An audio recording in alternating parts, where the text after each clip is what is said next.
ரசிகனை ரசிக்கும் தலைவா உனக்கு நான் துரோகம் செய்யல, உன் தந்தைக்கு தான் துரோகம் பண்ணி இருக்கு. அதனால என்னை பிரிந்து போகாத. அப்படி மீறி போனா உன் தந்தைக்கு நீ ஒரு காலம் உதவ மாட்டே என்று சாபத்தை கொடுத்த. என்ன வரலவு பிள்ளை இருக்கணும். ஆமா, இப்படிலாம் புருஷனுக்கு பிள்ளை சாபம் கொடுக்கணும். ஆமா ஆமா, சரி. அப்பதான் இந்த குடும்பத்துன்னு சொல்றான். எங்க அப்பா ஒரு முனிவர், முனிவர் என்று தெரிந்து இருந்தார். அவரை பட்னிய போட்டுக்கே சாப்பாடு நல்ல கூழெல்லாம் கொடுத்தேன், நல்ல கூழு தான் கொடுத்தேன். சாப்பாடு கொடுக்க அவங்க போட்டுருக்க பட்னியா போட்டுருக்க பத்தியா. அதாவது இந்த பாவத்துக்கு தானே அங்க போறோம் நினைச்சேன். ஆனா எனக்கே சாபம் கொடுக்கிற, நான் உனக்கு சாபம் கொடுக்கிறேன். தலை குளத்த நாயாய் போவா என்று சாபம் கொடுக்கிறேன். அட நாய்க்கு பிறந்து யாரு செல்லு கேட்டாலும். ஆமா, நாய் இங்கேயும் கொலைக்க மாதிரி இருக்காரு. ஐயா ஐயோ பாவம், அந்த பையனை அளவுச்சிட்டு எப்படி. ஆமா, இது இந்த நாய் கடிக்காதுப்பா, நீ கவலைப்படாத, இது மேடை விட்டு இறங்காது. அப்படி குருபுத்திரன் சாபம் கொடுத்து தந்தையே காவடி சுமந்து எப்படி வருகிறார் தெரியுமா. அந்த காவடியை சுமந்து கொண்டு நாடு விட்டா நகரம் விட்டா ராஜ்யங்கள் தனிகள் காட்டு வழி வர காட்டு வழி வர நேரம் அந்த கண்ணோ மாமூடியோ மகனிடத்தில் கேட்பார தாகமாக இருக்குதப்பா தாக விட தீர்ப்பா விடா உறதுவோம் போயிடாமோ சொல்ல நேரத்தில் ஒரு புத்திர மன்னருமே ஏ மன்ன தந்தையிடம் சொல்லுவார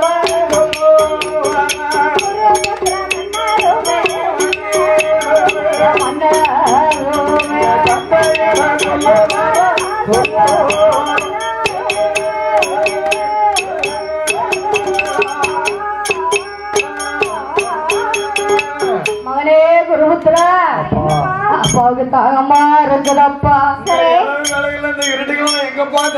தண்ணி தேடி நான் எங்க போக முடியும், இப்ப தண்ணி கேட்கலப்பா. விடுததுக்கு அப்புறம் மனம் தரணும், அதுக்குள்ள அப்பாவுக்கு உயிர் போனாலும் பேரும். அதனால எனக்கு உடனே தண்ணி கொண்டு வாங்க. சரி பார்த்தாங்க இந்த குருபுத்திர மன்ன. சரி, யாருக்கு தாகத்துக்கு தண்ணி கொடுக்கணும் பாத்தீங்களா, அப்படின்னு சொல்லி அந்த கவுட்டையிலே இறக்கி காவடி வைக்க வேண்டும் என்று அந்த கவுட்ட மரத்திலே காவடி கழட்டி வைத்து விட்டு தண்ணீர் கோத வருகின்றார். அப்படி இரவு நேரத்தில் தண்ணீர் தேடி வரும்போது தசரத மன்னன் ஒலி கட்டி இருக்கிறாரே அந்த பூங்காவனத்துக்கு வருகின்றார். அப்படி வரக்கூடிய நேரத்துல இங்க குருபுத்திரன் தண்ணீர் கோதுகின்றார். கடையால் போட்டு தண்ணீர் கோதக்கூடிய நேரத்தில் அந்த சத்தமானது எப்படி இருக்கு தெரியுமா.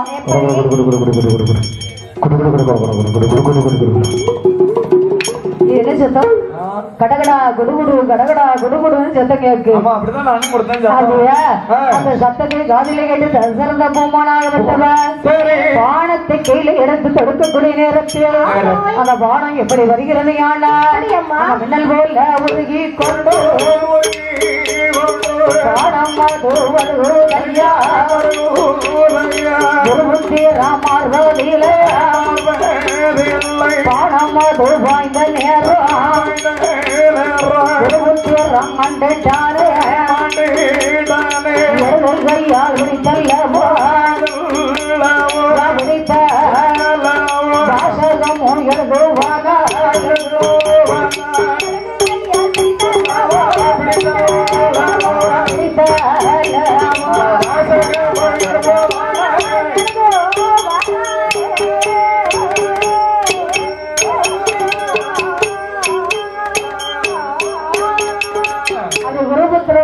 பானமானது பாய்ந்தது. அப்படி பானம் பாய்ந்த நேரத்தில் யாரோ மறைந்திருந்த பானத்தை தொடுத்து விட்டார்கள். நாமல் விளைக்க மாட்டோம் என்று சொல்லி இடது கையாலே பானத்தை பிடித்தார். வலது கையாலே துணைக்கரையிலே வாசகம் ஒன்றை எழுதுகின்றார். யார் ஒருவர் இந்த இடத்துக்கு வந்தாலும் என் தந்தை கவுட்ட மரத்தில் காவடியில் இறைக்கிறார். அவருக்கு தண்ணீர் கொண்டு கொடுங்க. இப்படிக்கு குருபுத்திரன் என்று சொல்லி எழுதி திசை நோக்கி அம்பூரி போட்டு விட்டார். ஆமா, அவருடைய குருபுத்திரம் மாண்ட நேரத்தில் தசரதபெருமான் வருகின்றார். யானைதானே நாமளை எய்தம் என்று பார்த்தார். அந்த யானைக்கு பதிலாக பாலகன் மாண்டு இருக்கிறார். பிள்ளை பலி ஏற்று விட்டோமே என்ற வாசகத்தை பார்த்து தண்ணீர் கொண்டு வருகின்றார். தந்தை இருக்கு இடத்தை தேடி தண்ணீர் கொண்டு வரக்கூடிய நேரத்தில் அப்பா அப்பா என்று அழைத்தார். தெரியுதப்பா எப்படி அப்பா அப்பான்னு அழைக்கும் போது யாரப்பா என்று கேட்டார். மாற்றான் முரளா இருக்கிற என் மகனை எங்கப்பா அப்படி என்றார். அப்பா, நான் தான் அயோத்தி மன்னன் தசரத பூமா, உங்க மகன் மாண்டு விட்டார், இதோ தண்ணீரை குடிக்கப்பா என்றார். என் பிள்ளை எப்படிப்பா மாண்டா? நான் ஒரு குழந்தைக்காக யானையை கொல்ல வேண்டும் என்ற ஒளிகட்டி அமர்ந்தேன். உங்க பிள்ளை என்று நினைத்து பாடத்தை தொடுத்து விட்டேன். அதனால உங்க மகன் மாண்டு விட்டான் என்ற. எப்பா, எனக்கு ஒருவன் இருந்தான், எனக்கு உதகல, உனக்கு 4 ஆண் குழந்தை பிறக்கும். நீ காலம் செல்லக்கூடிய நேரத்துல பக்கத்துல ஒருவர் கூட இருக்க மாட்டார் என்ற மகனே என்று கீழ்விழுந்து மாட்டு விட்டார். அப்ப பார்த்தா தசரத சக்கரவர்த்தி அங்கே இருவர்களை எடுத்து வைத்து தீக்கட நீர்க்கடன் முறைத்து அயோத்தி வதியிலே ஆண்டு வரக்கூடிய நாளையில அப்பமும் குழந்தை பிறகு கிடைக்கவில்லை. பாவமும் செய்துட்டு வந்தாச்சு, குழந்தை பிறகு கிடைக்கலையா? என்ன செய்யலாம்? குறையை இனம் திரும்பவும் அதுதான் கேட்கணும் என்ற குலகுருவை அழைத்து குறைகளை சொல்லும் போது அந்த வசிஷ்ட மகரிஷி விஸ்வாமித்ர மகரிஷி என்ன சொல்றாரு தெரியுமா? இந்த அயோத்தி வதியிலே புத்திரகாமஸ்ரீ யாகமானது வளர்க்க வேண்டும். யாகம் வளர்த்தாதான் கண்டிப்பா குழந்தை பிறகு கிடைக்கும். எப்படி யாகம் வளர்க்கணுமா? யாகம் வளர்க்க வேண்டுமே ஆனால் யாகசாலை அமைக்க வேண்டும். அப்படி யாகசாலை அமைக்க வேண்டுமே ஆனால் முனிவர்கள் எல்லாம் வர வேண்டும். தேவாதி தேவர்கள், மூவாதி மூவர்கள், 33 கோடி ரிஷிமார்கள் அத்தனை பேர்கள் முன்னிலையில தான் யாகம் வளர்க்க வேண்டும்.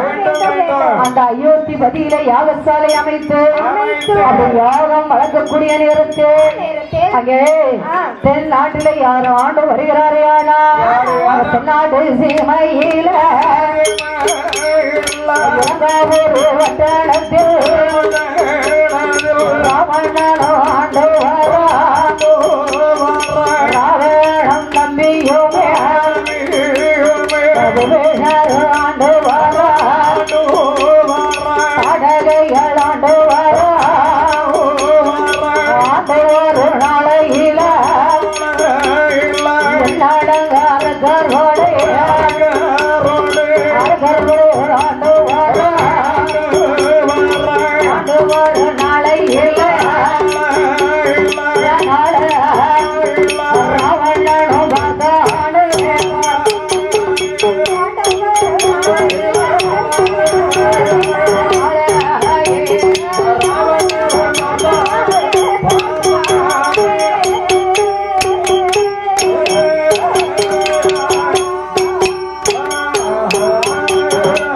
தென்னிலங்கையை ஆண்டு வருகிறான் 10 தல ராவணன். ராவணன் தம்பி விபீஷணன் அந்த இலங்காபுரி மன்னன் ஆண்டு வரக்கூடிய நேரத்துல தாடகை சூப்பனகை இன்னும் அரக்கர்களுடைய ஏகப்பட்ட பேர் இருக்கிறார்.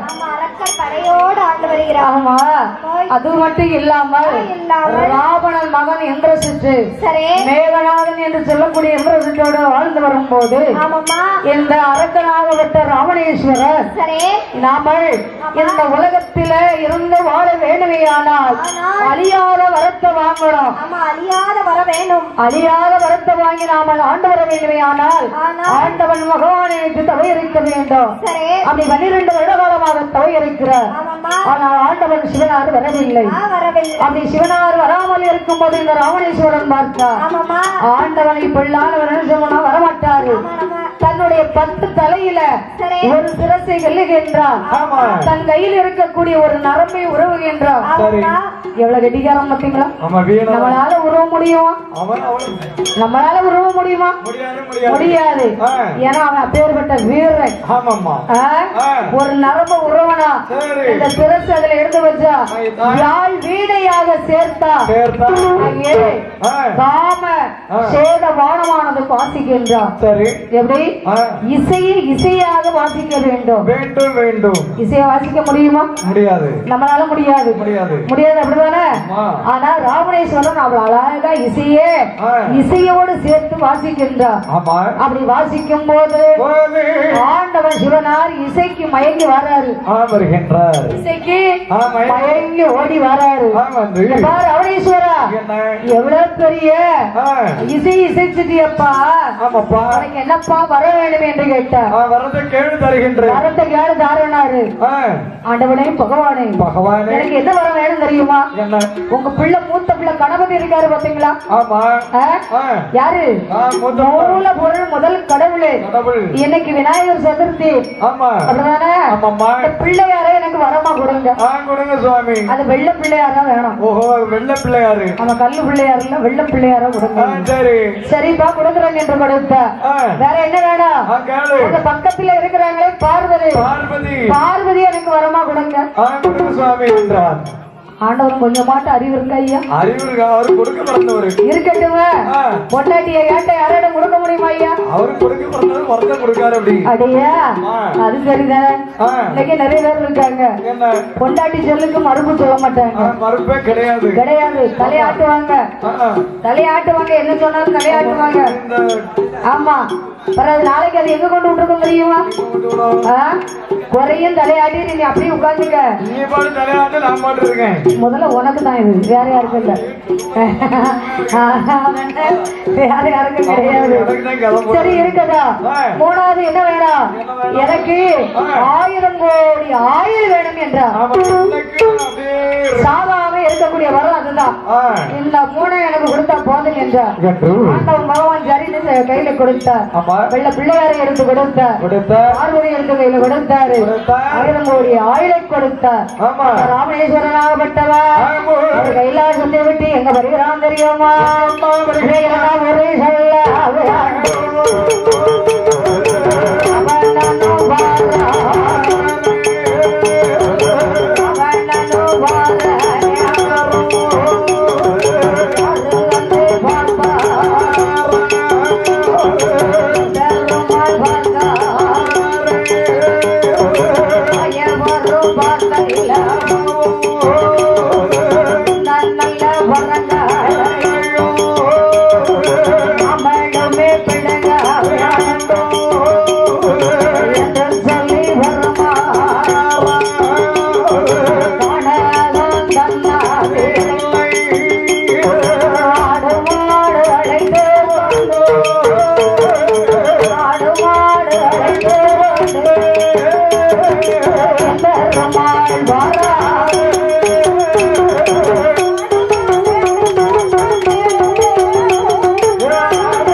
நேரத்தில் அச்சுதன் பெருமாள் ஆடு மாடுகளை அழைத்துக் கொண்டு காட்டுல நிற்கிறார்.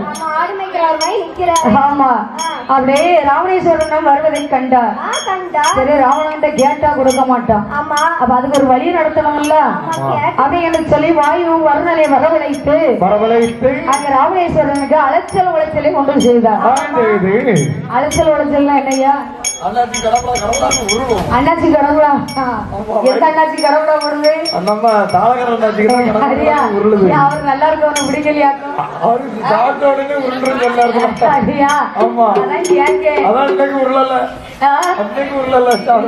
சொந்த ஊர்ல அதான் உருள, வெளியூர்ல தான் உருண்டுறோம். சொந்த ஊர்ல உருளாம இருக்கு. அலைச்சல் உளைச்சலை ஒன்று செய்தார். அப்படி அலைச்சல் உளைச்சலை ஒன்று செய்த நேரத்தில் அந்த ராமணேஸ்வரன் அங்க என் பெருமாளை பார்த்து எப்படி கேட்கிறான் தெரியுமா? ஏ இளையர ஆட்டு இடையர் ஆடு மேய்க்கவர் அப்படியா இடையர் அதானே கேட்க மதிப்பா கூப்பிட்டா நான் அவனுக்கு சத்தம் தரலாம் ஆமா நீ மதிப்பு தவறி கூப்பிடுற ஆடு மேய்க்கும் போது ஒரு ஆட்டு இடையர்னு சொல்லி கூட முடியும் அப்படியா உங்களையா நான் சத்தம் கொடுக்கலாம் அப்படின்னு என் பெருமாள் நிக்கிறாரு சரி திரும்பவும் கூப்பிடுறா ஐயோ இடையற கொஞ்சமா காது கேட்க ஐயா கூப்பிடுற கேட்க ஐயா அப்படியா என்னப்பா ஏன் பிள்ளை சத்தம் போடுற சொல்லப்பா எதுக்குப்பா சொல்லு எதுக்கா எப்ப எனக்கு வயிறு ஒரு மாதிரி இருக்கு நான் மறைவிடம் பார்த்துட்டு வாரேன் இத இந்த பிள்ளையார உங்க கையில வச்சிரு நான் கையில வச்சுக்கிறேன் ஆடு மாடு எங்கேயும் ஓடிட விடாத பச்சை கண்ட இடத்துக்கு ஆடு மாடு ஓடிடும் அதுக்குள்ள வந்துடுறோம் அதுக்குள்ள நான் வந்துடுவேன் அப்படியா நான் 3 இடத்துக்குள்ள நீங்க போயிட்டு வந்துடணும் சரி என்ற அப்படி ராவணேஸ்வரன் கையில கொடுத்துருக்க வாங்கி 1 இப்படிதான் திரும்பி இருக்க 2 ஒரு காலத்துக்கு எதிரோ 3 சொல்லி பிள்ளையார கீழே வச்சாச்சு வெள்ள பிள்ளையாரு வேறு ஒண்ணியாச்சு ஆமா எப்படி வேறு ஒண்ணியாச்சு மாயவர் என் பெருமாள் மாயமாக மறைந்து விட்டார் ஆமா ஆட்டையும் காங்கல ஆடு மாட்டையும் காங்கல அசைச்சு பார்க்க ராமணேஸ்வரம் பிள்ளையாரு அசையவில்லை சரி ராமணேஸ்வரனாகப்பட்டவன் வரக்கூடிய நேரத்தில் 2 வரத்தை விடுங்க வேண்டுமே என்று திரும்பவும் என் பெருமாள் என்ன செய்தார் தெரியுமா 7 விவசாய வடிவம் எடுத்து அந்த காட்டுல வட்ட கிணறு வெட்டி ஓட்டத்திலா போட்டு 1000 கணவானில தண்ணி இறக்கியாரு ஆமா ஓட்டத்திலா ஆமா ஓட்டத்திலா கிளானா என்னது தண்ணி இறக்கிறது தண்ணி இறக்கக்கூடிய வாளி ஆமா அப்படிதானே அந்த நேரம் வாளி வச்சா இறச்சாங்க பட்டை அப்படி சொல்லுப்பா ஏன்னா அப்பதான் தெரியும் இல்லன்னா தெரியாது பத்தியா தோண்டி பட்டை தோண்டி பட்டை போட்டுதான் தண்ணி இறைக்கணும் அதுக்கப்புறம் தான் வாளி விதவிதமா போட்டு இறைச்சாங்க முதல்ல எடுத்தது அதுதான் அப்படி தண்ணி இறைக்கக்கூடிய நேரத்தில் யாரு வாழ்ந்தா தெரியுமா ராமணேஸ்வரம் கண்டு ஏன் பெரியவரே நல்லா விவசாயம் பாக்கிறையா ஏன் நம்ம தாளக்காரர் நல்லா விவசாயம் பார்க்காரு அவருக்கு தான் தெரியும் நமக்கு தெரியாது விவசாயம் பார்க்க அவர் தண்ணி இருந்தா மட்டும் தான் விவசாயம் பார்ப்பாரு மத்த நேரம் காய போடுறாரு அதத்தான் சொல்லுதேன் இப்ப சும்மாதான் வயக்காடு நீங்க வேற என்னமோ நினைக்காதுங்க நாங்க வயக்காடு சொல்லிக்கிட்டு இருக்கோம் ஆமா ரோட்டடி வயலு ஆமா மழை தண்ணி நேரம் தான் எங்க அப்பா விவசாயம் பார்ப்பாவோ ஆமா மத்த நேரம் சும்மா ஆமா இப்ப சும்மாதான் வயலு காஞ்சி போய் இருக்கு தெரிஞ்சுக்கிட்டா அப்படியே தண்ணி இல்லையா கிணத்துல தண்ணி இல்லையாக்கா தண்ணி இல்லையா நேரம் இல்ல உங்களுக்கு அப்படி கிடையாது செழிப்பா இருக்க நேரம் தான் வரப்புல தண்ணி ஓடுதுன்ட்டு தண்ணி வைக்கலாமா அடுத்தவங்க வயல வெட்டி விட்டோம்னா அது பாட்டு நம்ம வயலுக்கு வந்து பாஞ்சிரும்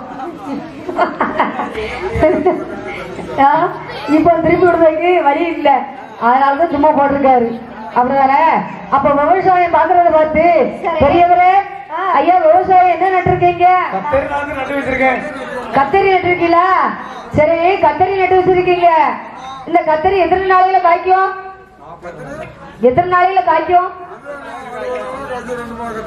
இருக்கு அப்படிதானே நீர் வச்சிருக்க கத்தரி 1 வருஷம் ஆனாலும் காய்க்காது நீர் கத்தரி கண்ணை எப்படியா நட்டு வச்சிருக்கீரு தலைகீழ வச்சா என்னைக்கு காய் காய்க்காது அதெல்லாம் காய்ச்சிருமே வேற ஃபுல்லா காய்ச்சதுக்கு அப்புறமா காய் காய்க்கும் அப்படி கிடையாது தலைகீழ நட்டு வச்சிருக்காருன்னு சொல்றேன் தழுத்து வந்தா தான் காய் காய்க்க முடியும் தழுக்காம எப்படி காய் தலைகீழ வந்து உனக்கு தொங்கும் அப்படி கிடையாது அன்னைக்கு என் பெருமாளாகப்பட்டவர் அந்த கத்தரி நாட்ட தலைகீழ நட்டதுனாலதான் கத்தரிக்காய் தலைகீழ தொங்குது மாங்கா சொல்லணுமா எனக்கு விளக்கம் இல்ல சொல்லணும் தலைகீழ தொங்கல மாங்கா மாமரத்துல தொங்குது கொய்யா மரத்துல மொட்டாடி தொங்குதான் போய் எடுத்துட்டு வா விவசாயம் இப்படி விவசாயம் பார்க்காதீங்க இல்லையா இப்படி விவசாயம் பார்த்தா விவசாயம் பார்க்க முடியாது அப்படின்னு சொல்லி ராமணேஸ்வரன் சொல்றா அதுக்கு என் பெருமாள் சொல்றாரு ஏடா எனக்கு புத்தி சொல்ல வந்திருக்கிய நீ யாரு எங்க இருந்து வார எதுக்கு வந்திருக்க விவரம் சொல்லடா நீ என்ன மட்டும் குறை சொல்லிட்டே ஆமா நீ யாரு சொல்லு பாப்பா சொல்லப்பா நான் தென்னிலங்கி ஆண்டு வரக்கூடிய ராமேஸ்வரன் என்னதான் 10 தலை ராமேஸ்வரன் ஆமா 10 தலை ஆமா சரி இப்ப எதுக்கு இல்ல வந்த ஆண்டவன் பகவானிடத்திலே வரத்தை வாங்கிட்டு போறேன் அப்படி என்ன வரம் தந்தாரு என்ன வரம் அவனே தெரியுமா வெள்ள பிள்ளையார வரமாக வாங்கி இருக்கேன் அவர்தான் ஏமாத்திட்டாரு பார்வதியை வரமா வாங்கி இருக்கிறேன் வேற 1000 கோடி 1000 வரமா வாங்கி இருக்கிறேன் மூணு வரமும் கேட்ட உடனே அவர் தந்துட்டாரு கண்டிப்பா தந்துட்டாரு போடா ராமேஸ்வரா ஒரு தரவில்லை வாயில நல்லா வந்துட்டு போயிடுறோம் என்னது வந்தது என்னது வருமா அவராவது அவர் வரந்தாரதாவது தந்தாரு நீ வாங்கில வாங்கிட்டு அது உனக்கு போய் தருவாரா நீ எப்பேற்பட்ட மனுஷன் உனக்கு தருவாரா தருவாராப்பா தந்திருக்க மாட்டாரு தந்தேன்னு சொன்னாரு நான் வாங்கிட்டு வந்திருக்கிறேன் 3 வாரத்துக்கு சொன்னாரு வாங்கிட்டு வந்துடுறேன் வாங்கிட்டு வந்திருக்கிய வெள்ள பிள்ளையாருக்கு ஒரு காலம் யாருக்கும் கொடுக்க மாட்டாரு சொல்றேன் கேளு வெள்ள பிள்ளையாருக்கு பதில் கல் பிள்ளையார் வந்திருக்காரு கல் பிள்ளையார் வந்திருக்காரு ஆமா பார்வதிக்கு பதிலாக வண்டூர்தியை கொடுத்திருக்காரு 1000 கோடி ஆயிலுக்கு பதிலாக 1/2 கோடி ஆயில கொடுத்திருக்காரு அப்ப என்ன செய்யலாம் திரும்ப பகவான்கிட்ட போய் வாங்கிட்டு வா இலங்கை போயாச்சுன்னா திரும்ப வர முடியாது முடியாது அதனால நீ உடனே கைலாசம் போய் என்ற ராமேஸ்வரம் திரும்ப இலங்காபுரி பட்டணம் போகாமல் அது கைலாசம் வருகின்றார் அப்படி பொன்னொழி கைலாசம் வரக்கூடிய நேரத்தில் ஆண்டவன் சிவனார் பார்த்தார் என்னடா போனவன் திரும்ப வரான் இருந்தாலும் இருக்குமோ இருக்கும் அப்ப என்னப்பா ராமேஸ்வரா என்ற சுவாமி உங்ககிட்ட வெள்ள பிள்ளையார் தானே கேட்டேன் நீங்க கல்லு பிள்ளையார் வந்திருக்கிறையா என்று சொன்ன உடனே பார்த்தார் இது என் பெருமாளுடைய வேலை என்று 3 வரத்தை வாங்கி 3 வரத்தை மாத்தி கொடுத்தார் வெள்ள பிள்ளையார் கல் பிள்ளையாரை கொடுத்தார் பார்வதிக்கு பதிலாக தன் தலையிலே வாசுதேவனுடைய வண்டை எடுத்து பட்டுசிரியாக கொடுத்தார் 1000 கோடி ஆயுளுக்கு பதிலாக 1/2 கோடி ஆயுளுக்கு கொடுத்தார் ராமேஸ்வரன் வரத்தை வாங்கி கொண்டு அப்படி இலங்காபுரி பட்டணம் வரக்கூடிய நேரத்தில் வேற நாடு வருகின்றார் வேற நாட்டிலே வந்து வேறனிடத்திலே போர்கள் செய்து அங்கே இருக்கக்கூடிய பொன் பொருளை எல்லாம் எடுத்து மத யானை தன்னுடைய மார்பிலை மோத செய்து அதனுடைய தந்தத்தை எடுத்து தன் கழுத்துல மாலையா போட்டிருக்கான் எப்படி போட்டிருக்கான் வைரம் வைடூரியம் இப்படி ரவர் ரத்தினத்தால் மாலையாக அமைத்து இலங்காபுரி வட்டணத்திலே வந்த ஆண்டு வரக்கூடிய நேரத்தில் அரக்கர் வரைகளுக்கு கொடுமையானது தாங்க முடியவில்லை ஆமா கொடுமை தாங்காமல் இருக்கும் போது தேவர்களெல்லாம் இங்க வராங்க தெரியுமா ஆதி பொன்னொழி கைலாசத்திலே வந்த ஆண்டவன் சிவனிடத்திலே வந்து முறையிடுறாங்க சாமி அந்த ராமேஸ்வரன் கொடுமையானது தாங்க முடியல அவன் கொடுமையை தீர்க்க வேண்டும் என்றார் கொடுமை தீர்க்க வேண்டுமா அப்படி கொடுமை தீர வேண்டுமையானால் அது என்னாலும் முடியாது அல்ல கடலில் இருக்கிறாரே மைத்துனன் கோபால கண்ணன் கண்ணனை அழைத்து வாருங்கள் என்று கருடனை அனுப்பி வைத்தார் அந்த செல் கருடையாளர் எங்க வராரு தெரியுமா அது வெள்ளி கையை விட்டு கருடையாள் வருவார் கருடையாள் வருவானே வந்து கடல் தன்னாதிலே அச்சுதரை வருவாரா ஆயனந்த கோபால பாம்பேணத்தையில சைனத்தில இருக்காரா சைனத்தில இருக்கும் நேரம் கண்டிட்டாரு நல்ல நேரத்தில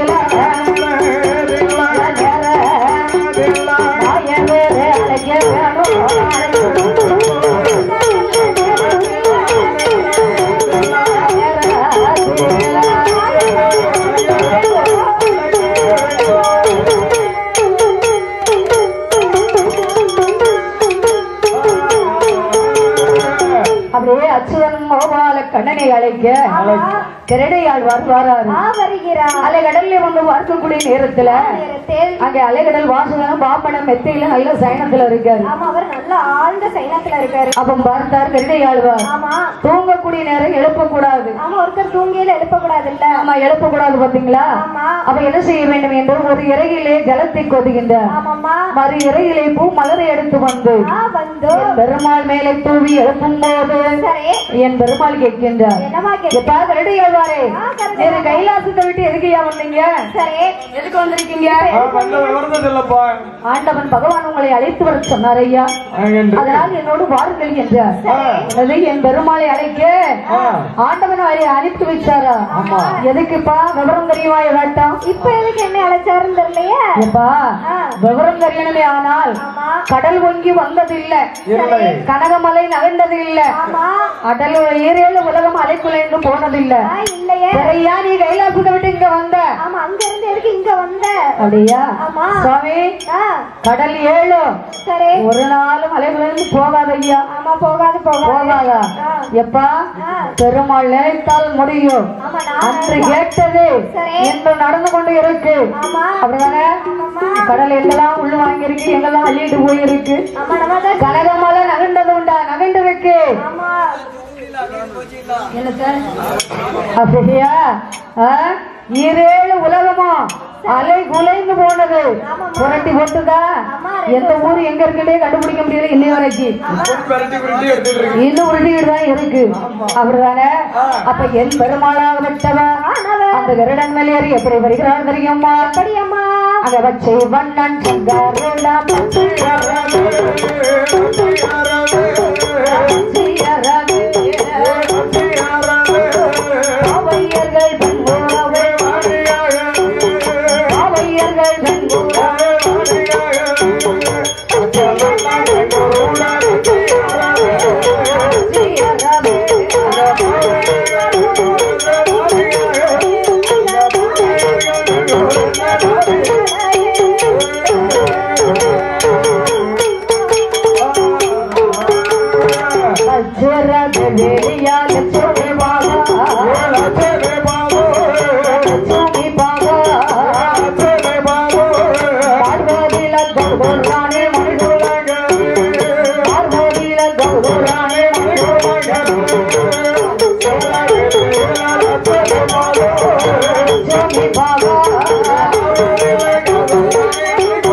அரிகரி வாசகன் கைலாசம் வர்றாரு. அப்போ ஆண்டவன் கேட்கிறாரு, ஐயா மைத்துனரே, மைத்துனருக்கு வரவேற்பு எவ்வளவு அழகா கொடுக்காரு தெரியுமா? எப்படிமா கொடுக்காரு? வள்ளலே மைத்துனரே வாரு வாரு, எத்திசை காலமா நித்திரையில் இருக்கக்கூடிய மைத்துனரே வாரையா. இன்னைக்கு எதுக்கு முடிச்சு வந்தியாரு? வரட்டாடு வைக்கும் கோனாரு வாரும். சரி சரிதான், என்ன சொல்றது? சரி இருக்கட்டும், உண்மை பத்தி நான் சொல்லணும் சொல்லிட்டு இருக்கலாம். ஆமா, தங்கச்சி புருஷன் சொல்லக்கூடாது பாத்தீங்களா? அப்படின்னு நினைச்சு நான் சொல்லாம இருக்கேன். தெரிஞ்சுக்கிட்டா? சரி, என்னை அழைத்த விவரம் என்னையா சொல்லுங்க. உங்களை எதற்காக அழைத்தேனா? எதற்கு தெரியுமா? அதாவது 10 தல ராவணனாகப்பட்டவன் தென்னிலங்கையை ஆண்டு வருகின்றான். அந்த ராவணேஸ்வரன் தேவாதி தேவர்கள் எல்லாம் எடுக்கல் செய்து வாரான். அந்த ராவணன் உடம்பை தீர்க்க வேண்டுமையானால் உம்மால் மட்டும்தான் முடியும் என்று. ஆமா, வேறு மனம் இறங்கினால்தான் அந்த ராவணேஸ்வரனை அழிக்க முடியும் என்றார்.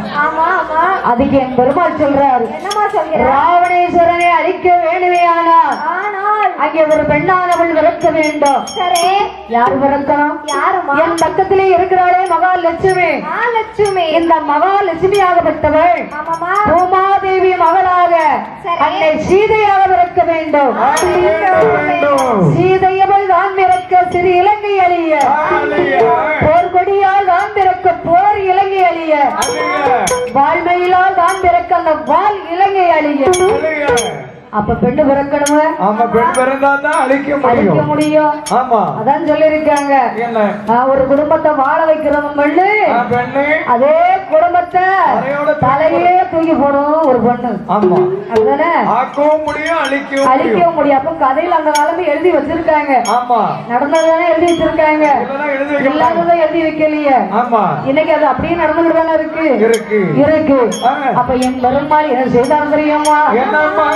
ஆண்டவனே பகவானே, இந்த கைலங்கிரி பர்வதத்தில என் துணையாக இருக்கக்கூடிய அந்த மகாலட்சுமி சீதையாக பிரவேசிங்கள் என்றார். அப்படி என் பெருமாள் சொல்லக்கூடிய நேரத்தில் ஆண்டவன் சிவபெருமாள் என செய்தால் தெரியுமா? அவர் சொத்துராம்பை எடுத்து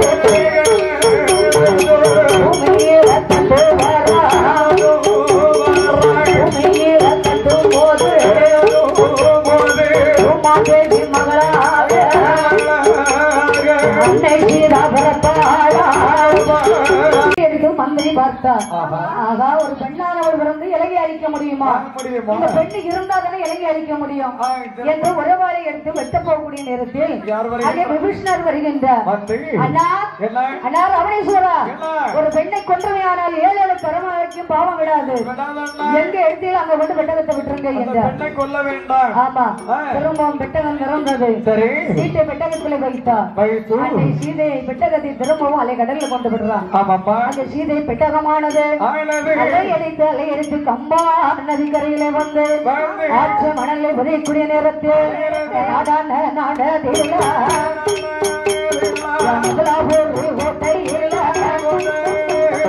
கனகமுடைய மன்னரும்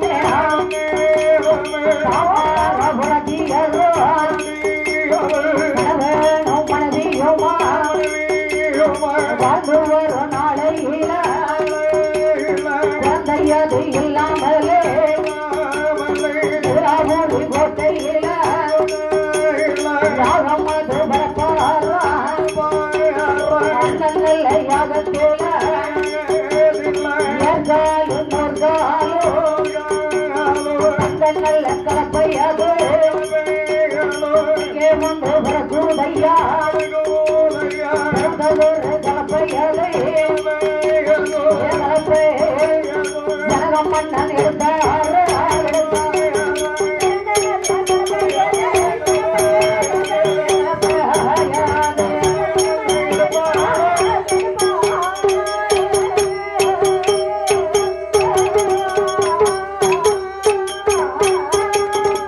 அப்படி யாகத்திலே பிறக்கக்கூடிய ஏற்கால் நோர்கால் அங்க கலப்பை எடுத்து அந்த ஜனகமுடி மன்னனாகப்பட்டவர் கம்பையாற்றங்கரையிலே வந்து மத யானைகளை கொண்டு வந்து ஏர் ஓட்டுகின்றார். அப்படி ஏர் ஓட்டும் போது ஒரு சால் அடித்து மறுசால் வரையக்கூடிய நேரத்திலே அங்கே கலப்பையிலே பெட்டகமானது தட்டுப்பட்டது. ஆக புதையில் என்று சொல்லி பெட்டகத்தை எடுத்தார். எடுத்து திறந்து பார்த்தார். திறக்க முடியல. அரண்மனைக்கு கொண்டு வருகின்றார். அரண்மனையில் வந்து திறந்தார். பெட்டகம் திறக்கிறது. சீட்டை எடுத்து வாசித்து பார்த்தார். அதான் பிள்ளைகளாக நமக்கு வெள்ளை வரம் கிடைத்திருக்கிறது என்று சொல்லி அங்கே சீதையோடு பிறந்த சிவகணேச பிள்ளை எடுத்து அந்த கொலு மண்டபத்திலே எடுத்து வைத்தார். அன்னை சீதாதேவியை தனக்கு பிள்ளையாக வளர்க்கின்றார். ஆண்டவன் கொடுத்த பேரோடு சேர்த்து இவர் எப்படி பேர் கொடுத்தார் தெரியுமா? அதாவது மிதிலை மன்னன் ஜனகனுக்கு பிள்ளையாக வளர்வதினால் ஜானகி என்ற பெயரை கொடுத்தார். அன்னையாவட்ட சீதையை வளர்த்து வரக்கூடிய நேரத்தில் வளர்ந்த வாலிப மங்கையாக இருக்கிறார். அப்போ ஆதி ஒன்னுவழி கைலாசத்திலே ஆண்டவன் சிவனார் பார்த்தார். மாயவா ஐயா, சீதை பிறந்து வளர்ந்த வாலிபமா இருக்கிறாங்க. ஆமா, வாலிப வயது வந்தாச்சு. சுயவரம் நடத்தா தெரிஞ்சுக்கணும். தெரிஞ்சுக்கிட்டா நீங்க எப்படியா பிறக்க போறீங்க என்று கேட்டா எப்படி என்ன விதமாக அவதரிக்க போறீர் என்று சொல்லும் போது அலைகடல் வாசவனாகப்பட்டவன் ஹரிஹரி கோவிந்தன் ஆண்டவன் இவனாரிடத்தில் எப்படி சொல்வரையானா அத்தானே பகவானே நான் 4 குழந்தையாக பிறக்க வேண்டும். யாருக்கு பிள்ளையா பிறக்க முடியாது? அயோத்தி ஆண்டு வருகிறாரு தசரத பூமானுக்கு. அவருக்கு 4 பாலகராக பிறக்கணும். கோசல்யா திருவயிற்று நான் கோதண்ட ராமனாக பிறக்க வேண்டும். சரி இருக்கட்டும். அடுத்த 3 யாரு பிறக்க போறீங்க? என்னை சுமக்கக்கூடிய இந்த ஆதி சேடன் ஒரு வரல. என் கையில இருக்கிறது சங்கு. சங்கு ஒரு வரல.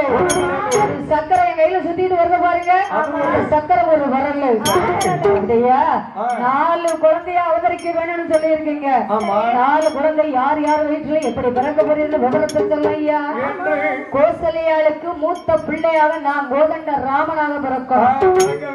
கைகேசியா திருவயிற்றில எனக்கு என் கையிலே இருக்கக்கூடிய இந்த சங்கு அது எனக்கு தம்பியாக பரவனாக பிறக்க வேண்டும். ஆமா சுமித்திரையா திருவயிற்றிலே என்னை சுமக்கக்கூடிய இந்த ஆதி சேடன் இளைய பெருமாள் என்று சொல்லக்கூடிய லட்சுமணனாக பிறக்க வேண்டும். சக்கரமானது அங்கே சக்கரை கையில இருக்கிற இந்த சக்கரம் இந்த சக்கரையின் நம்பியாக யார் வந்து பிறக்க வேண்டும்? 4வது குழந்தையா அவதரிக்க வேண்டுமையானால் சத்ருகரனாக இருக்க வேண்டும். சத்தியத்தை கட்டுப்பட்டவனாக வாழ வேண்டும் என்று சொன்னவுடனே ஆண்டவன் சிவனார் என்ன செய்தார் தெரியுமா? அங்க அச்சுதன் கோபால கோபால கண்ணனையோ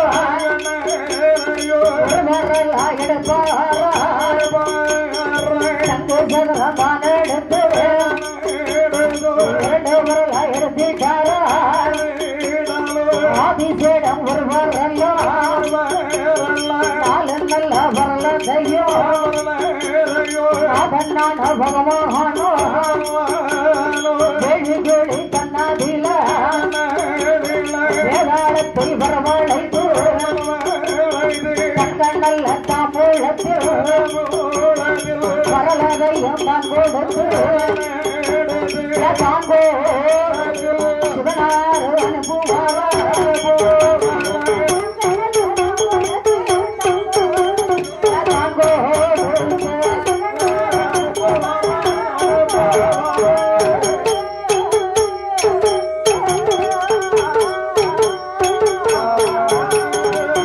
அப்படி ஆண்டவன் சிவபெருமான் 4 வரலாறு ஒன்று செய்து வேதாள பூதத்தை வரவழைத்து பூதம் கையில தங்க தாம்பளத்தை கொடுத்த.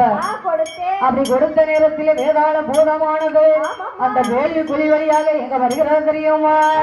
வேதாள பூதமானது வேள்வி குழி வழியாக நல்ல தாம்பூலத்தை கையாதில எடுத்தல்லவோ அயோத்தி கோட்டையில அரசம் மன்னம் தசரதரோ பாம்பூனிகள் ஒன்று சேர்ந்து புத்திரகாமசி யாகமது யாகமது வளர்த்தாரு நல்ல யாகத்தில்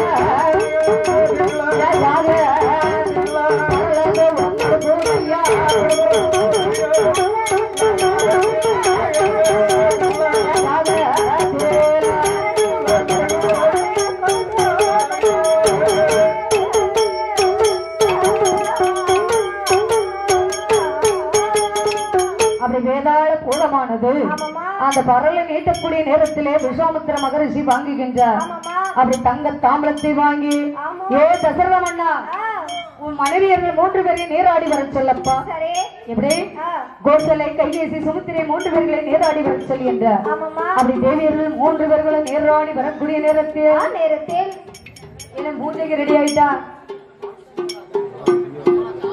பூஜைக்கு ரெடி ஆயிட்டா?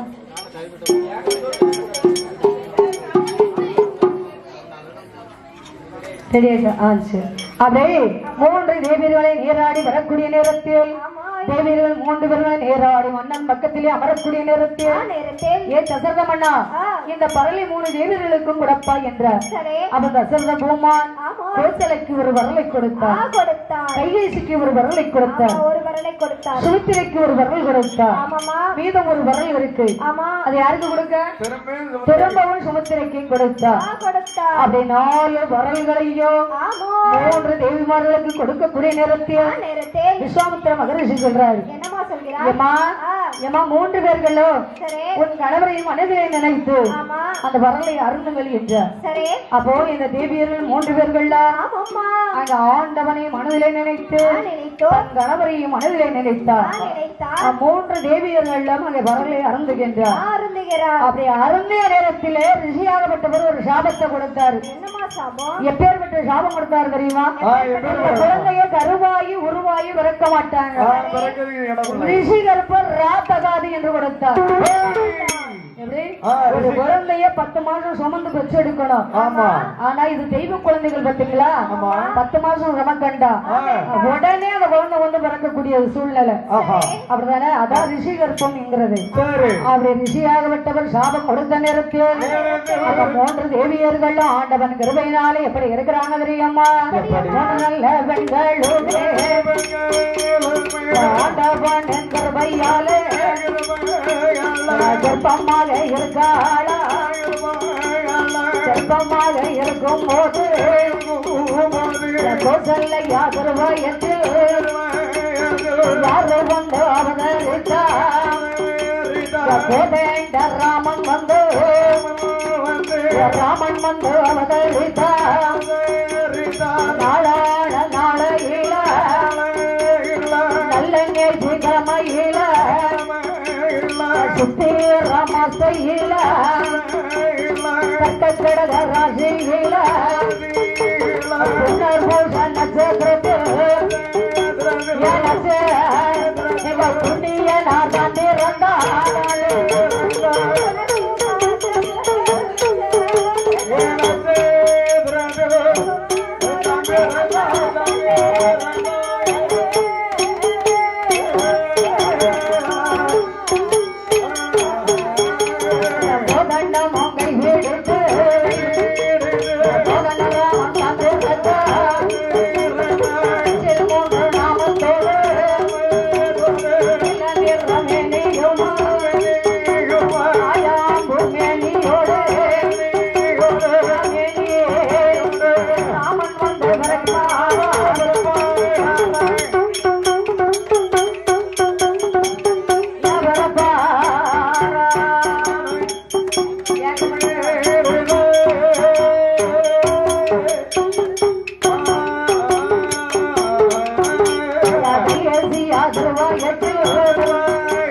இருந்தால் கோசலையா திருமயத்தில் எங்க கோதண்ட ராமன் வந்து பிறக்கிறார்.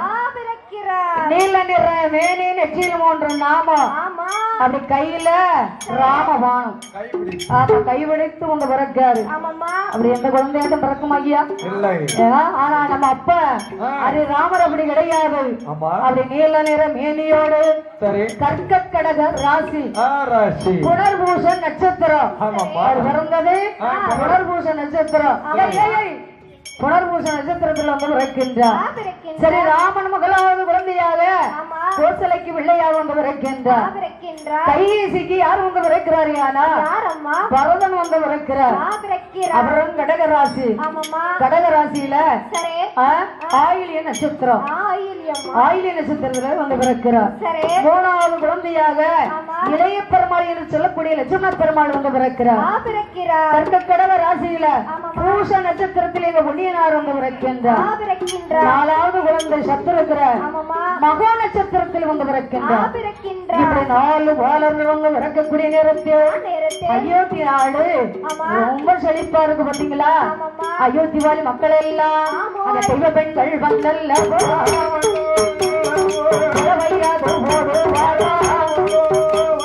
பூமாரி சொன்னார் தெய்வ பெண்கள் கோயடோ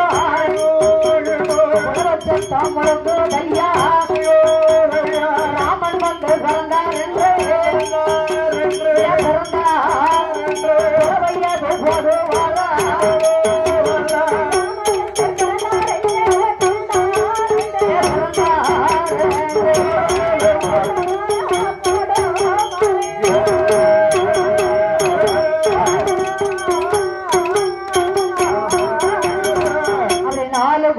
அயோத்தி பட்டணத்தில் பிறந்த நேரத்தில் அந்த தாய்மார்கள் எவ்வளவு அழகா தாலாட்டு போடுறாங்க தெரியுமா? பெண்கள் எல்லாம் கொலை போடுங்க, ராமர் பிறந்தாச்சு, தாய்மார்கள் கொலை போடுங்க கண்டிப்பா. அது எவ்வளவு அழகா தாலாட்டு போடுறாங்க தெரியுமா?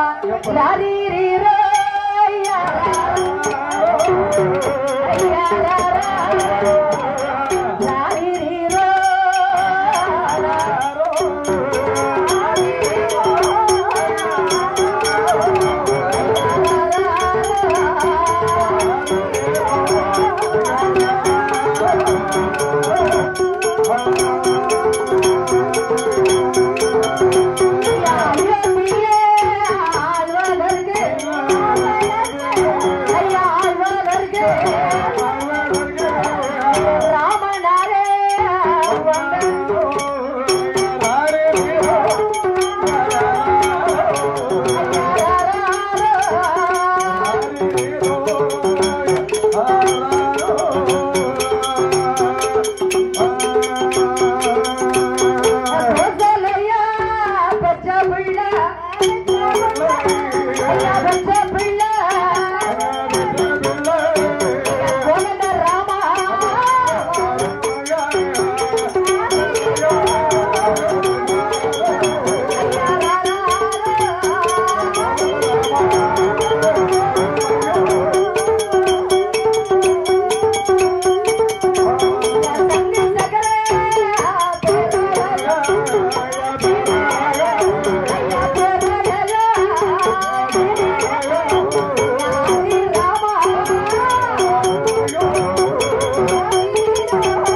நேரத்தில் அந்த அயோத்தியாபுரி பட்டணமானது மக்கள்லாம் ரொம்ப ஆடி பாடி சந்தோஷமா இருக்காங்க. சரி, ஆடி பாடி சந்தோஷமா இருக்காங்க ஐயா. தெய்வ பெண்கள் எல்லாம் கொலை போடுறாங்க. தசரத சக்கரவர்த்திக்கு ரொம்ப சந்தோஷம். என் 1 2 இல்ல 4 ஆம்பளை பிள்ளை. ஆசைப்பட்டது 1 கிடைச்சது 4 இல்ல. ஆமா 4 ஆம்பளை பிள்ளை கிடைச்சிருக்கு பாத்தீங்களா. வந்திருக்கக்கூடிய மக்களுக்கு கொஞ்சம் சீனி பழம் கொடுத்தா என்ன?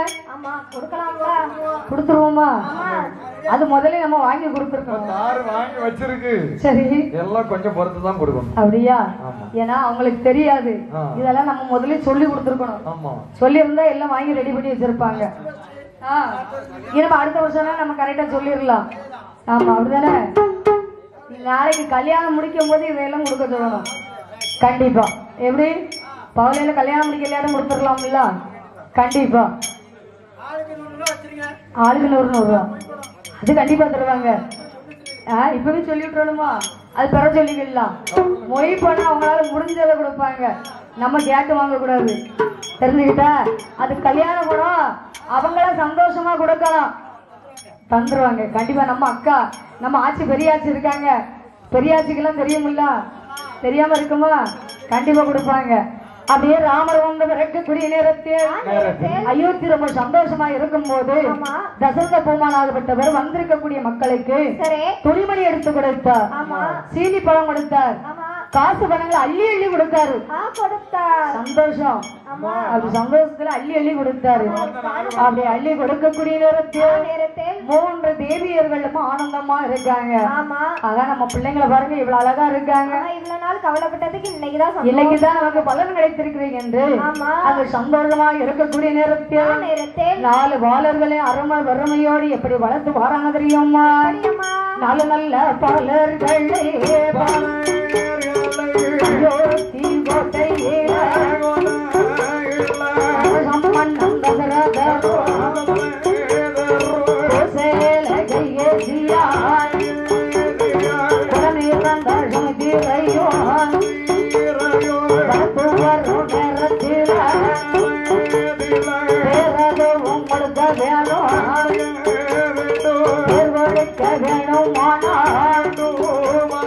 யாரை அங்கே அழைக்க வேணும், குலகுருவை அழைக்க வேணும், குலகுருவை இடமாதிலே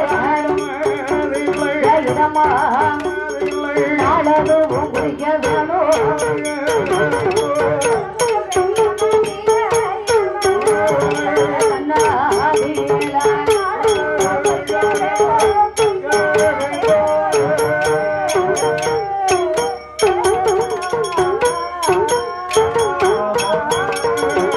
குழந்தைகளுக்கு பெயர் கொடுக்க வேண்டுமே, ஆனால் அது நல்ல நாளை பார்க்கணும்.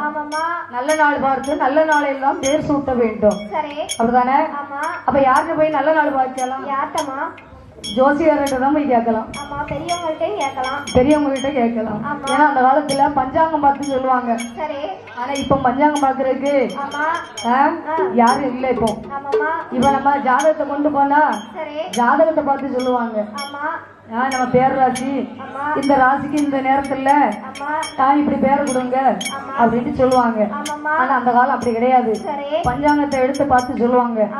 அப்ப பிறந்த குழந்தைகளுக்கு பெயர் சூட வேண்டும் என்று குலகுருவை தான் அழைத்தார்.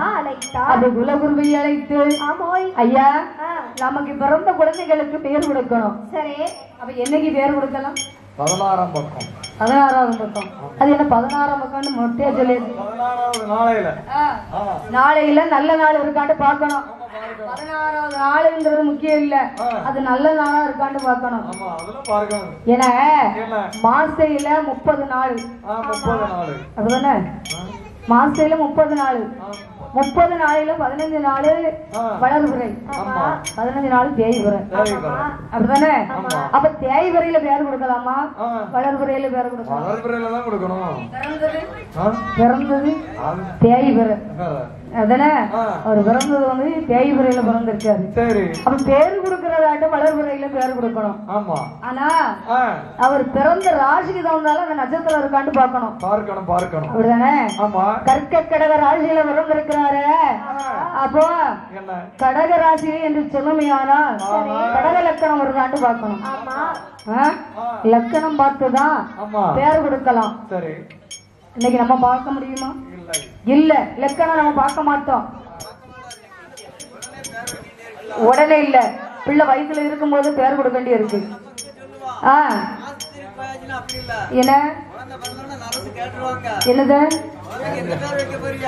என்ன பிள்ளை பிறந்திருக்கு பதிவு பண்ணணுமா? முடியாது. ஏன் உங்க பேரை எழுதாதோ? ஆணு பெண்ணு சொல்ல முடியாது. சரி, பேர் கொடுக்க சொல்ல நரசுக்கு ஒரு கேள்வி கேட்க, உள்ளுக்குள்ள பிறந்திருக்க என்ன பிள்ளைன்னு தெரிஞ்சா தானே இந்த பேருன்னு சொல்ல முடியும். அப்படி சொல்லுங்க. அப்ப அவளும் விவரமா சொல்லுங்க. பிறந்திருக்கிறது ஆம்பளை பிள்ளையா? சொட்டு மருந்து கொடுப்பாங்க. ஐயா பிறந்திருக்கிறது என்ன பிள்ளைன்னு சொல்லட்டாமா? சொல்லிடுவாங்க. உங்களுக்கு பிறந்திருக்கிறது ஆம்பளை பிள்ளை. ஐயா உங்களுக்கு பிறந்திருக்கிறது ஆம்பளை பிள்ளை. 200 ரூபாய் கொண்டு வரணுமா? சங்கடப்பட்டு பெத்து எடுத்ததுன்னா 200 ரூபாய் கொண்டு தரணுமா? சரி, நரசக்காக்கு கொடுக்கணுமா? 200 ரூபாய் கொடுத்தா தான் ஆம்பளை பிள்ளைய பெருமையா சொல்லுவாங்க. துட்டு கொடுத்தா தான் சொல்லுவாங்க, இல்லைன்னா சொல்ல மாட்டாங்க. இல்லைன்னா நல்ல குழந்தை இல்லைன்னு சொல்லுவாங்களோ? அப்படி கிடையாது. பிள்ளை எந்த பிள்ளை பிறந்தாலும் சரி, நம்ம எதுக்கு அந்த 200 ரூபாய் கொடுக்க தெரியுமா? எனக்கு சந்தோஷத்துல கொடுக்கும். சரி. ஆமா. பார்த்தோன்னு ஏன் பையன் பிள்ளை கொண்டாங்க அப்படின்னு சொல்லி ஒண்ணு கண்டு வெளியில் கொண்டு கொடுக்கும். அவங்கள கேட்காங்க.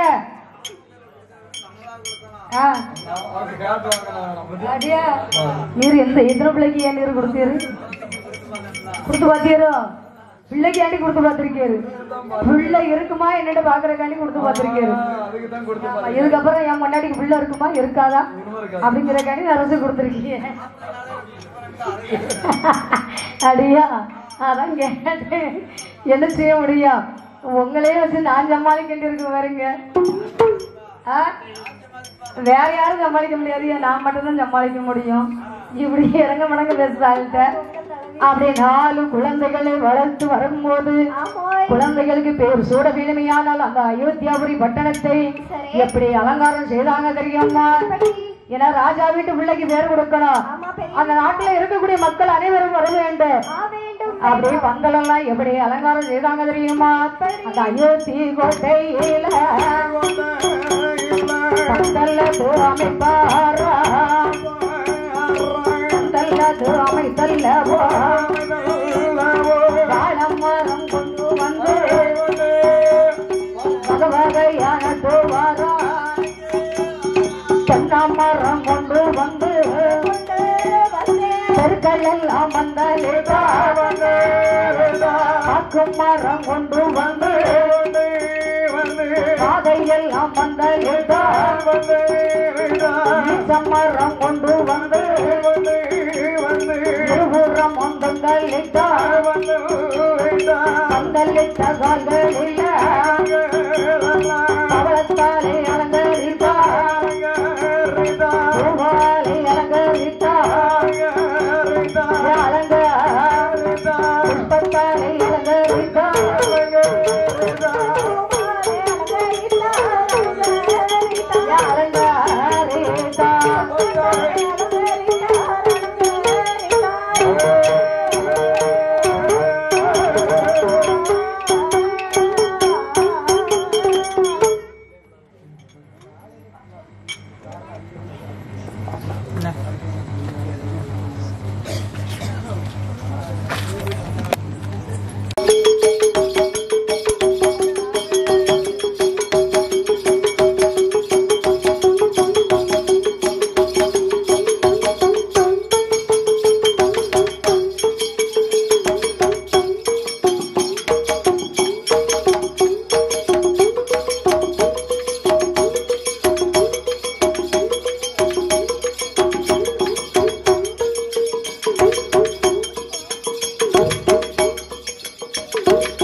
அதே அங்கே அயோத்தி பதியதில அலங்காரம் எல்லாம் எப்படி நடக்கிறது தெரியுமா? நாலு நல்ல குழந்தைகள்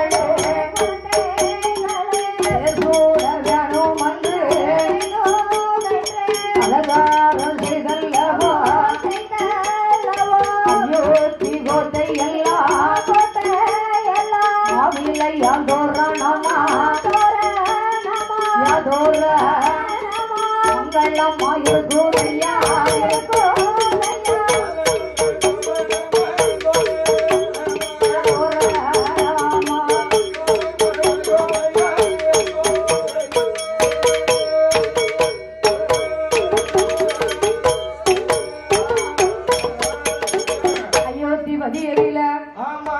தோரணங்கள்லாம் அமைத்து பேர் சூட்ட வேடுமையானால் அயோத்தி வாழ் மக்கள் எல்லாம் வந்திருக்கிறார். அவனை 56 தேசத்து மக்களும் வந்திருக்கிறாங்க. அப்படி வந்திருக்கும் போது 4 வாழர்களுக்கு எப்படி பெயர் கொடுக்கிறாரியானா குருமுனிவராகப்பட்ட யாரு விஸ்வாமித்திர மகரிஷி வந்து பெயர் கொடுத்தார். கோசலையா திருவயிற்றில் பிறந்த குழந்தைக்கு கோதண்ட ராமன் என்று பெயர் கொடுத்தார். எப்படி ராமன் என்ற பெயர் கொடுத்தார்.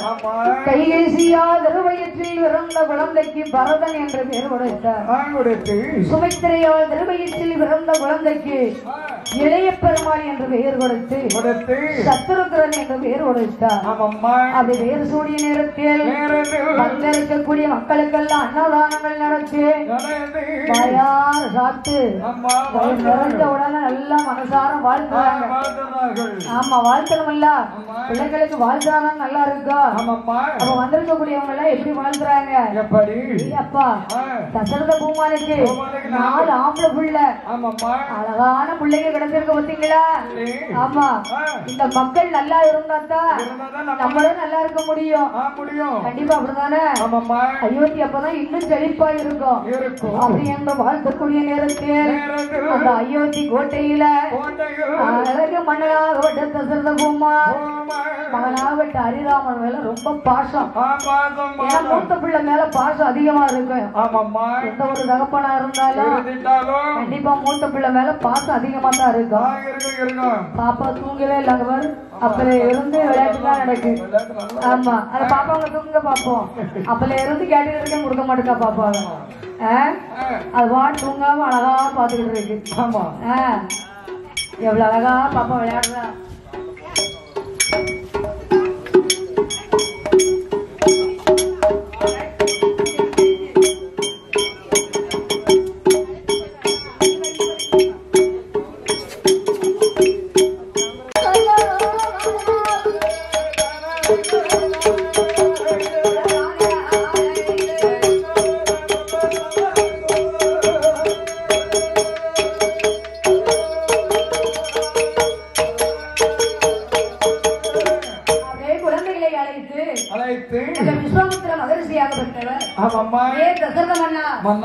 வாழர்களுக்கு கல்வி கற்று கொடுக்க வேணுமையானா அரண்மனைக்கு வரக்கூடாது. இந்த பிள்ளைங்க படிக்க மாட்டாங்க.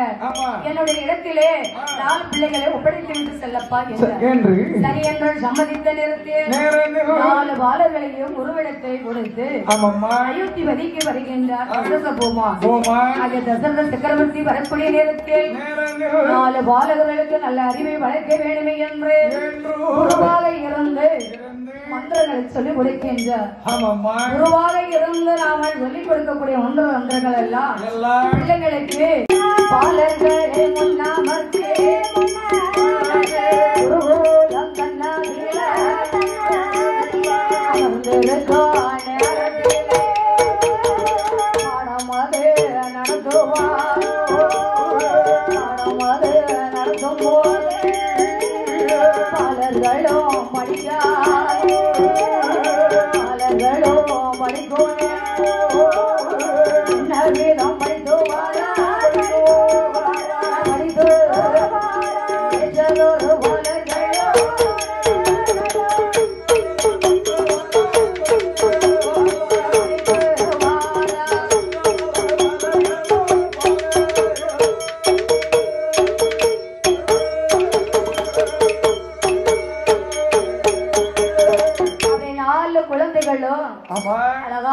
படித்து வருகின்றார். அப்படி கல்வியை கற்று வரக்கூடிய நேரத்தில் குருவாக இருந்து நல்ல அறிவு எப்படி ஊன்றார் தெரியுமா? எப்படி பிள்ளைங்களுக்கு அறிவு வளர்க்கணும்னா பெரியவங்களுக்கு தெரிஞ்சதை சொல்லி கொடுப்பாங்க. அவங்க என்ன படிச்சிருக்காங்களோ அதான் சொல்லி கொடுக்க முடியும். ஆமா கண்டிப்பா அப்பதானே சொல்லி கொடுப்பாங்க. கண்டிப்பா இல்லன்னா நம்ம படிக்கணும்னா நம்ம வாத்தியார்ட்ட போய் வாத்தியார் ஏதோ சொல்லி தராரோ அதுதான் படிப்போம். படிக்க முடியும். தெரியாத படிக்க முடியுமா? ஆனா அந்த காலத்துல குருவா இருக்கக்கூடியவங்க பெரிய படிப்பு படிச்சவங்க கிடையாது. ஏன் படிப்பு கிடையாது அந்த நேரத்துல. அப்படிதான் படிப்பறிவுங்கிறது அதிகமா கிடையாது. என்னதான் இந்த பையன் பேசிட்டு இருக்காங்க.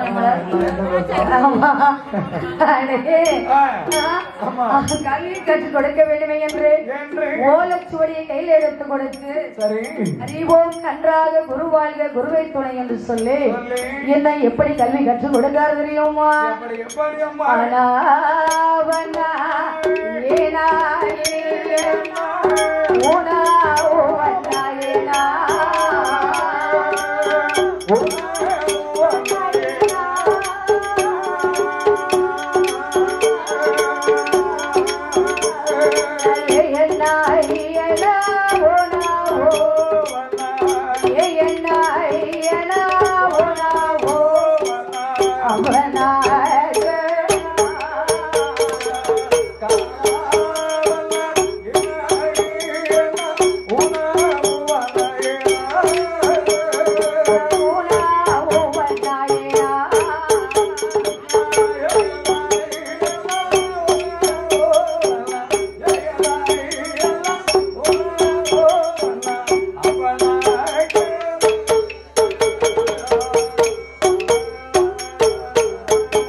குதிரை ஏற்றம் கல்லடம் மல்லடம் வாழ்வீச்சு சிலம்பு.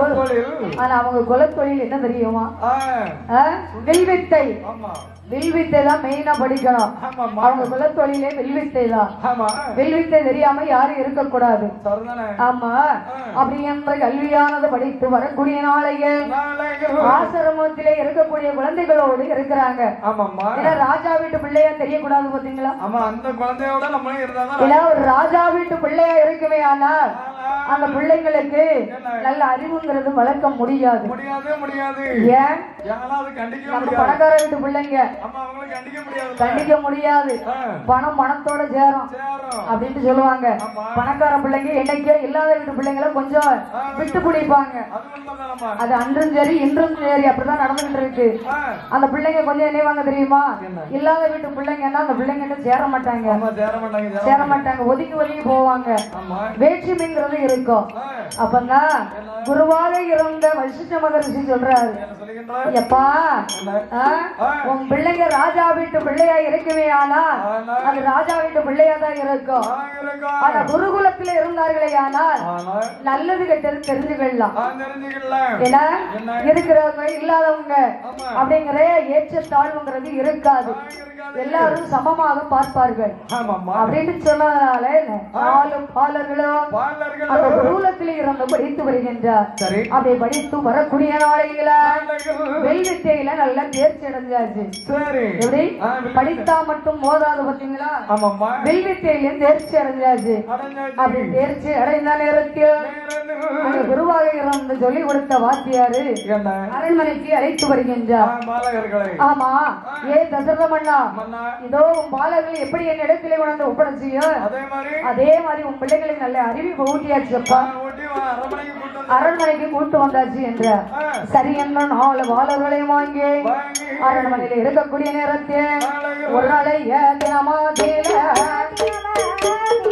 அதிராம பெருமாளோ நல்ல பெருமாளோ மனமாதில நினைப்பாரா சுண்டு வெள்ளை கையில எடுத்து பச்சி பறவை அடிக்க வேணும் என்று சொல்லி பார்த்தாரே. சுண்டு வெள்ளை கையில எடுத்து கையில இருவேரும் வருவாரா.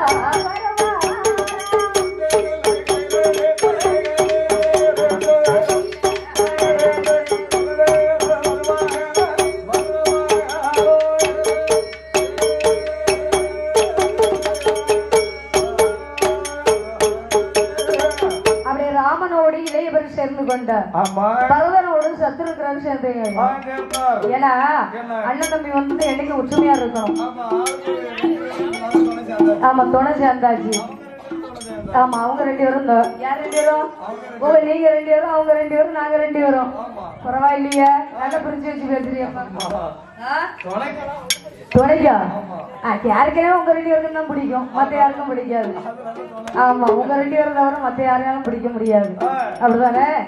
அப்படியே 2 பேர்களும் என்ன நினைத்தார்கள் தெரியுமா? ஹரிராமர் பார்த்தார். அதான் நம்மளும் சுண்டு வெள்ளை கையில எடுத்து பச்சை பறவைகளை அடிச்சு சாப்பிட்டாங்க. ஆமா, அடிச்சு விளையாடணுமோ? அப்படியா, சாப்பிடணுமா? போ. இல்ல, நான் நினைச்சேன் பச்சை பறவை அடிச்சா சாப்பிடதானே செய்வாங்க. அப்படிதான் நினைச்சேன், சாப்பிடலாமோன்னு நினைச்சேன். நேரம் ஆயிட்டுல, வயிறு வச்சுக்கல, அதான் சாப்பிடுவான்னு பார்த்தேன். உன் கண்ணு முன்னால நான் என்னைக்கு 21 இட்லி சாப்பிடுதனோ, 21 இட்லி என்னைக்கு சாப்பிடுதனோ அன்னைக்கு உன் பொண்டாட்டிக்கு 4 பிள்ளை மொத்தமா பிறக்கும்.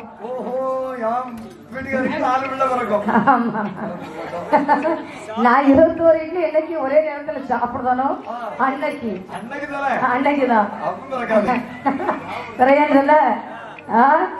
இந்த 1.5 இட்லியில சாப்பிட்டே விளப்பாடு. இல்ல, நான் 21 இட்லி சாப்பிட்டோம்னா எனக்கு சொல்லாம சொல்லுங்க. 1 இட்லி நல்லா இருக்கும். எப்படி இருக்கும்? இதே நம்மளால முடிய மாட்டேங்குது. மொழிப்பொருட்கள் இருக்கு. மொழிப்பொருள் சாப்பிட முடியுமா? ஐயா, தண்ணியை குடிச்சு உட்கார வேண்டியதுதான். அப்படிதானே?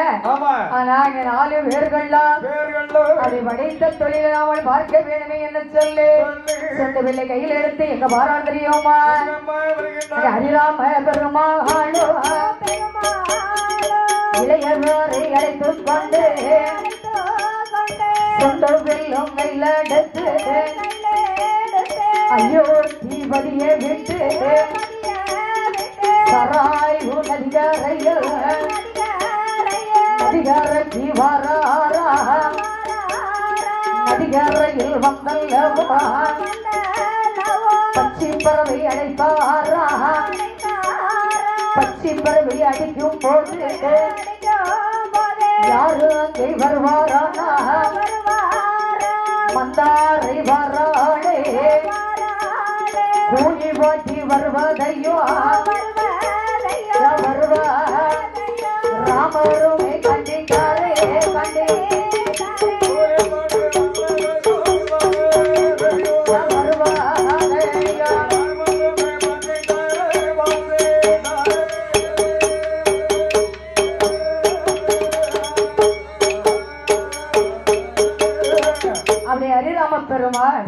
இளையவர் 2 பேர்களும் பச்சை பறவைகளை அடிக்கிறாங்க.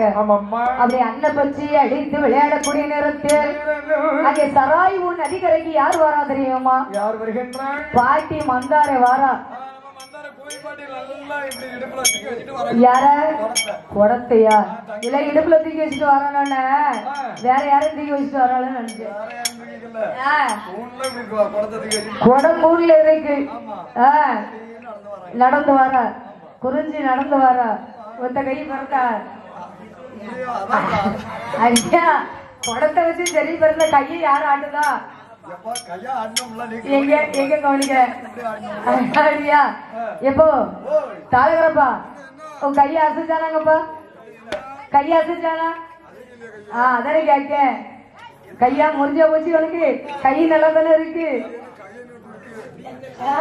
கை எதுவும் நொறிஞ்சா போச்சுன்னு சேலையெல்லாம் பிடிக்க மாட்டான். ஆமா உனக்கு சேலையை பிடிச்சி வரவங்கள என்ன கொசு வச்சு கட்டியிருக்காங்க.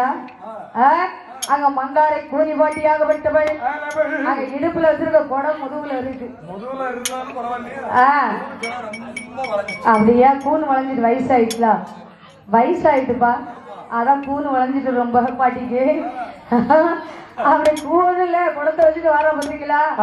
ஹரிராம பெருமாள் பார்த்தா தம்பி லட்சுமணா அதோ யாரு வர தெரியுதா?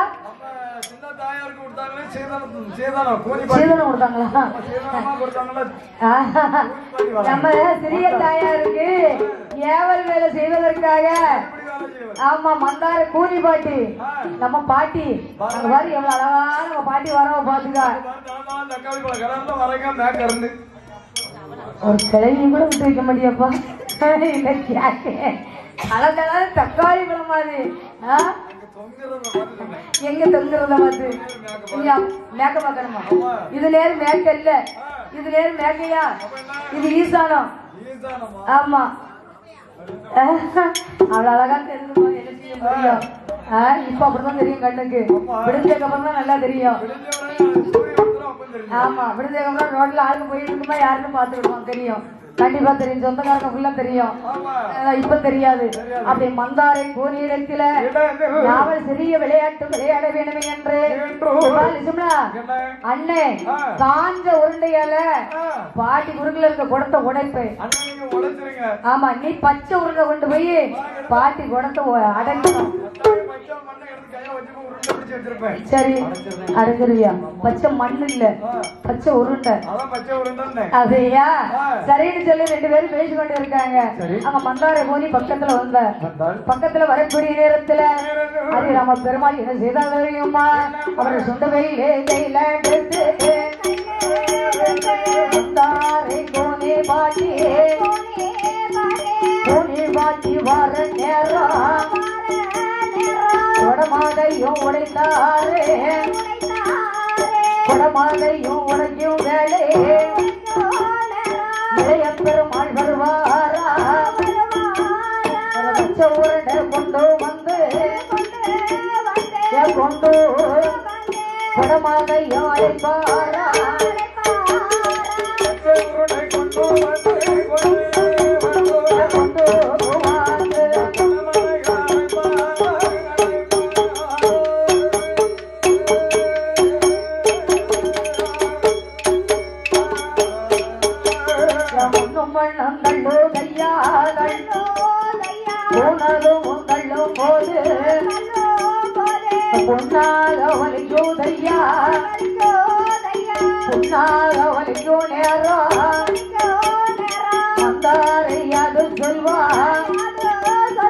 போகும்போது கொண்டல்லவா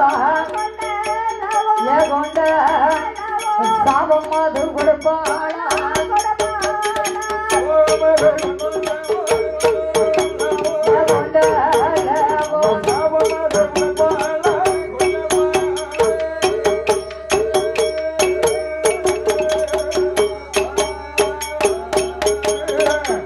மந்தாரை ஊனி பாட்டி குறுக்குல இருக்க குடம் ஒரு பக்கம் நெளியுது நோகுது முன்னும் பெண்ணும் அடிச்சு பூனை நுமுக்குறாங்க 2 பேரும் அப்படிதானே அண்ணன் அடிக்க தம்பி நுமுக்க நல்லா இருக்குல்ல ஏன்னா விளையாட்டு பிள்ளைங்கப்பா அப்படிதான் இருக்கும் அவன் பொம்மை மாதிரி தானே இருக்கு வேற யாருக்கு இப்படி இல்லல்ல வேற யாருக்கு இப்படி இல்லல்ல அப்போ பாட்டிக்கு மட்டும்தானே இருக்கு அப்படி இல்ல தெரியாதுல்ல ஐயா அந்த அறியாத வயசுல அது என்னன்னு தெரியுமா இளம் வயசு சின்ன பிள்ளைங்க அவங்களுக்கு அது என்னன்னு தெரியல ஆமா இளைய பெருமானை பார்த்தாரு அந்த பூனை பிடிச்சு தொங்குதாரு ஆமா ஏறி சமாரி போட்டு உட்காரலாம்ல அப்ப மட்டும் கூறு நமுந்துறாதா இருக்காங்க அப்ப பாட்டி மட்டும் என் குறையோட இருக்காங்க கண்டிப்பா நிமித்து விட்டுறோம் பாத்தீங்களா அப்படின்னு சொல்லி விளையாடக்கூடிய நேரத்தில் அங்கே பாட்டிக்கு பூனு புண்ணா நோவுது பாத்தீங்களா அப்ப கொடுக்கிற சாபம் சுத்தித்தல ரகுராமா என் பூனி எப்படி பூனா நோகுதோ இதே மாதிரி நீ 14 வருட காலம் நீ மரமுறி தரித்து வனவாசம் போவா என்று சாபத்தை கொடுத்தார் பாட்டி கொடுத்த சாபம் மத்தியா சின்னஞ்சிறு குழந்தைக்கு இப்படி ஒரு சாபத்தை கொடுக்கலாமா தெரியுமா தெரியாத குழந்தைக்கு பேர் பெற்ற சாபத்தை கொடுத்துட்டாங்க ஆனா அப்போது ஹரிராமருக்கு தெரியாது அப்படி அந்த சாபத்தை வாங்கி கொண்டு ஹரிராம பெருமாளோ நல்ல பெருமாளோ ஐயோ கோட்டை நோக்கி ஆனந்தமா வருவாரா ஆனந்தமா வந்தல்லவா வந்த அயோத்தியிலே இருக்காரு